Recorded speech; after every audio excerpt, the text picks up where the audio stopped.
নক্ষত্রেরও পতন হয়, তবে টাইগার ক্রিকেটের সবচেয়ে বড় তারকার এমন পতন হার মানাবে যে কোনো গল্প কিংবা উপন্যাসকে।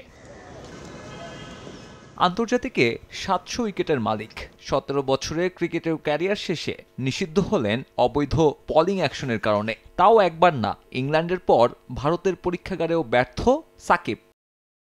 গত মাসে চেন্নাইয়ে দেয়া বোলিং অ্যাকশন পরীক্ষায় উতরাতে ব্যর্থ সাকিব। তাতে ইসিবির দেয়া নিষেধাজ্ঞা আপাতত কার্যকর থাকছে সাকিবের ক্ষেত্রে।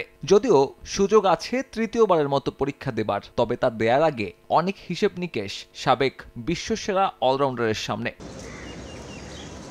আইসিসির নিয়ম বলছে সাকিব বোলিং অ্যাকশন পরীক্ষা দিতে পারবেন একাধিকবার, তবে একবার পাশ করার পর স্বীকৃত ক্রিকেটে ফিল্ড আম্পায়ার যদি অভিযোগ তোলেন তাহলে আবারও পরীক্ষাগারে যেতে বাধ্য এই বাঁহাতি স্পিনার। তবে এরপরে যদি সাকিব আবারও ফেল করেন তাহলে বোলিংয়ে নিষিদ্ধ হবেন ১ বছরের জন্য, অর্থাৎ ফেরার পর আবারও নিষিদ্ধ হলে ১ বছরের জন্য পরীক্ষা দিয়েও লাভ হবে না সাবেক টাইগার অধিনায়কের।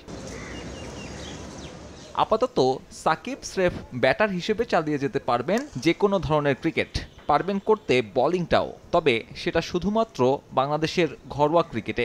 যদিও রাজনৈতিক পালাবদলে যে পরিস্থিতি, তাতে দেশে এসে সাকিবের মাঠে খেলাটা প্রায় অসম্ভবই। সবকিছু মিলিয়ে বলা যায় বোলিং অ্যাকশন নিয়ে মূল কাজটা করতে হবে অনুশীলনে। বোলিং অ্যাকশনে পাস না করায় দেশের জার্সিতে সাকিবের প্রত্যাবর্তনের ক্ষীণ যে সম্ভাবনা ছিল সেটাও এক প্রকার শেষ হয়ে গেল। টি-20তে আগেই অবসর নিয়েছেন, বিদায় ঘণ্টা বেজেছে টেস্ট ক্যারিয়ারেও। চ্যাম্পিয়ন্স ট্রফিতে বাদ পড়ার মধ্য দিয়ে টাইগার ক্রিকেটের লম্বা সফরে ইতি টানতে যাচ্ছেন দেশের ইতিহাসের সেরা ক্রিকেটার। সাব্বির মিথুন, সময় সংবাদ।